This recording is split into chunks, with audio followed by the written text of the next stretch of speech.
आपके जेब में से निकालते हैं और सीधा अदानी, अंबानी ऐसे लोगों की जेब में डालते हैं और फिर आपसे कहते हैं हम आपको महिलाओं को 1,000 रुपए देंगे, 1,500 रुपए देंगे। मगर इनकी नीयत गलत है। काम ये सिर्फ उन लोगों का करते हैं। नोटबंदी से आपको फायदा हुआ? जीएसटी से आपको फायदा हुआ? किसान के जो कानून बना उससे आपको फायदा हुआ? ये जो आपके प्रोजेक्ट्स हैं, जो ये आपसे छीने गए, इससे आपको फायदा हुआ क्या? आप रोजगार नहीं चाहते हो, आप सिर्फ महंगाई चाहते हो, आप बेरोजगारी चाहते हो क्या? हिंदुस्तान में सबसे ज्यादा बेरोजगारी आज है। किसी स्टेट में चले जाइए, महाराष्ट्र छोड़िए, किसी भी स्टेट में चले जाइए और वहां आप पूछिए, युवाओं से पूछिए क्या करते हो, कहेंगे भैया कुछ नहीं करते हैं। मोदी जी ने, बीजेपी की पॉलिसीज ने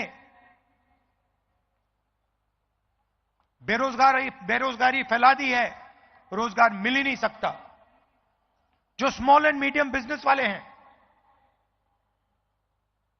उनको एक के बाद एक खत्म कर दिया है। जो रीढ़ की हड्डी हुआ करते थे, रोजगार अंबानी अदानी नहीं दे सकते।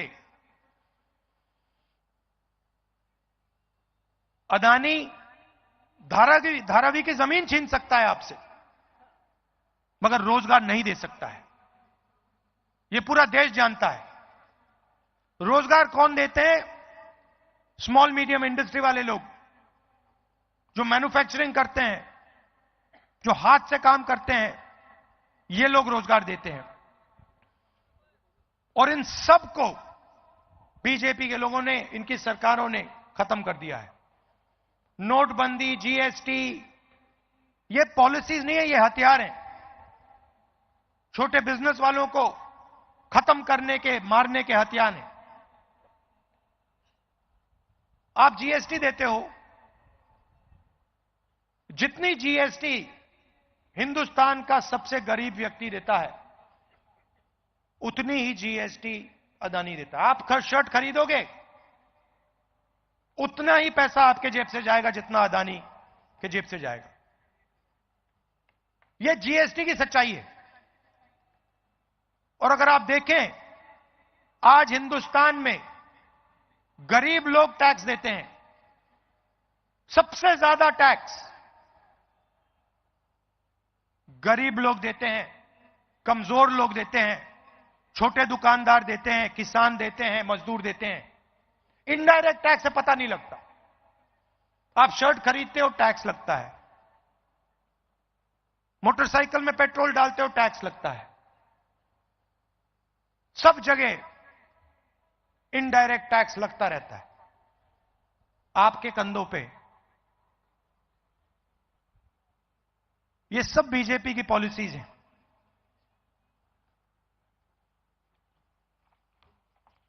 मैंने संविधान की बात की।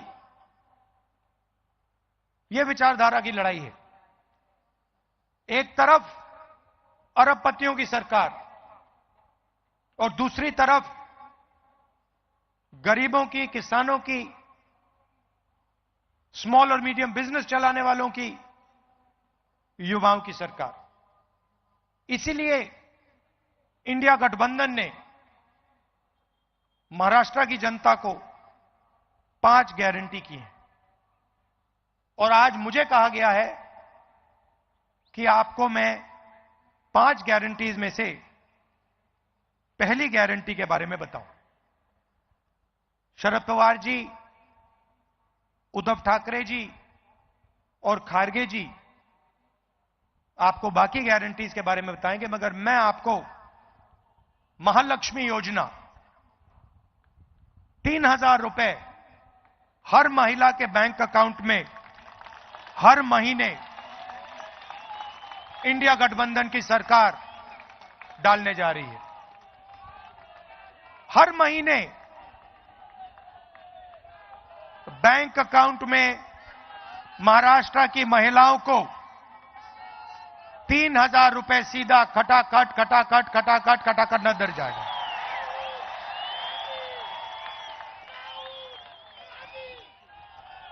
और जब महाराष्ट्र की महिलाएं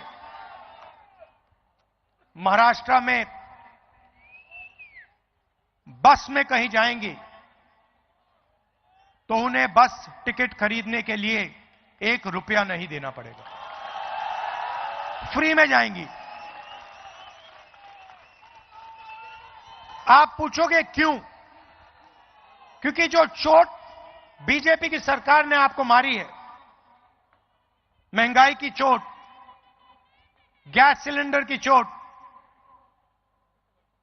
बेरोजगारी की चोट, सबसे ज्यादा दर्द महाराष्ट्र की महिलाओं को लगता है। इसीलिए हमारी पहली गारंटी महाराष्ट्र की महिलाओं के लिए बैंक अकाउंट में सीधा 3,000 रुपए हर महीने और फ्री बस ट्रैवल पूरे महाराष्ट्र में।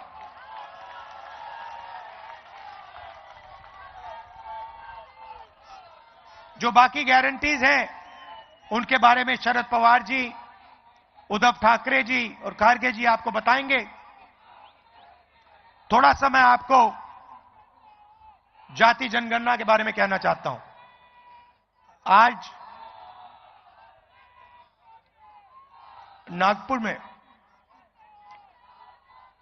हमने एक सम्मेलन किया, उसमें हमने जाति जनगणना की बात की। भाइयों और बहनों, हिंदुस्तान में 15% दलित आबादी है, 8% आदिवासी हैं। मगर आज तक किसी को नहीं मालूम कि इस देश में पिछड़े वर्ग के कितने लोग हैं। कोई कहता है 50 हैं, कोई कहता है 55% हैं, कोई कहता है 60% है, किसी को नहीं मालूम। और जब हम देखते हैं, हिंदुस्तान की संस्थाओं को देखते हैं, मीडिया को देखते हैं, कॉर्पोरेट इंडिया को देखते हैं, जुडिशरी को देखते हैं, इन सब संस्थाओं में हमें ना पिछड़े वर्ग के लोग दिखते हैं, ना दलित दिखते हैं, ना आदिवासी दिखते हैं, ना माइनॉरिटी के लोग दिखते हैं, ना गरीब जनरल कास्ट के लोग दिखते हैं। इसलिए हम चाहते हैं कि देश में एक ऐतिहासिक कदम लिया जाए, जाति जनगणना किया जाए और पूरे हिंदुस्तान के लोगों को, हर वर्ग के लोगों को यह पता लगे कि पावर स्ट्रक्चर में उनकी कितने हिस्सेदारी है, इस देश में धन किसके हाथ में है, संस्थाएं किसके हाथ में है। इसीलिए हमने लोकसभा के चुनाव में कहा था कि अगर हमारी सरकार दिल्ली में बनेगी तो हमारा पहला कदम जाति जनगणना होगा। कर्नाटक में, तेलंगाना में कांग्रेस पार्टी की सरकार है। दोनों प्रदेशों में हमने जाति जनगणना का काम शुरू कर दिया है और तेलंगाना में हमने एक ऐतिहासिक कदम लिया। ऐतिहासिक कदम। पहले सर्वे बंद कमरों में बनते थे, ब्यूरोक्रेट सवाल चुनते थे, मगर हिंदुस्तान के इतिहास में पहली बार तेलंगाना में जो जाति जनगणना पर सवाल पूछे जाएंगे वो तेलंगाना की जनता ने चुने हैं। हमने पूरे स्टेट में मीटिंग्स करी और जनता से पूछा, दलितों से, आदिवासियों से, पिछड़े वर्ग के लोगों से, महिलाओं से, कि कौन से सवाल पूछे जाने चाहिए, आप क्या जानना चाहते हो। हिंदुस्तान के पावर स्ट्रक्चर के बारे में, हिंदुस्तान के धन के बारे में, आपकी आबादी के बारे में, और जनता ने हमें सवाल दिए। महाराष्ट्र में भी जैसे ही हमारी सरकार आएगी, हम जाति जनगणना का काम शुरू कर देंगे। और पार्लियामेंट में मैंने साफ कहा है, मोदी जी कुछ भी करें, जैसे ही इंडिया गठबंधन की सरकार दिल्ली में बनेगी, वैसे ही जाति जनगणना होगा। और ये जो 50% की सीलिंग लगा रखी है, जो दीवार बना रखी है रिजर्वेशन की, इस दीवार को हम तोड़ देंगे। भाइयों और बहनों, विचारधारा की लड़ाई है। अगर यह संविधान खत्म हो गया तो हिंदुस्तान के गरीब लोगों के पास, दलितों के पास, आदिवासियों के पास, पिछड़ों के पास कुछ नहीं बचेगा। जो भी आज आपको मिला है, चाहे ये आईआईटीज हो, आईआईएम हो, शिक्षा का सिस्टम हो, स्वास्थ्य का सिस्टम हो, आपकी जमीन की रक्षा, ये सब संविधान करता है। अगर आज अदानी जी पर थोड़ी सी रोक लगी हुई है, तो यह संविधान के कारण रोक लगी हुई है। और यह जो किताब है, यह सिर्फ एक किताब नहीं है। इस किताब में महापुरुषों की सोच, हिंदुस्तान की आवाज है इस किताब में।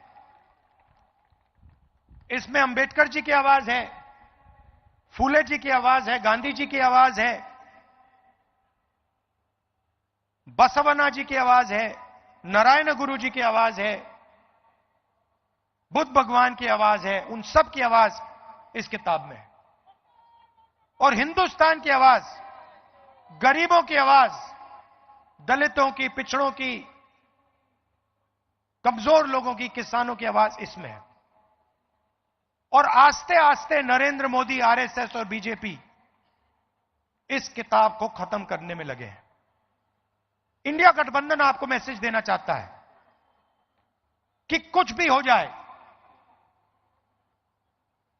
संविधान को कोई नहीं छुएगा, कोई नहीं खत्म कर पाएगा। इंडिया गठबंधन एक साथ खड़ा है, हिंदुस्तान की जनता एक साथ खड़ी है। हम इसको कभी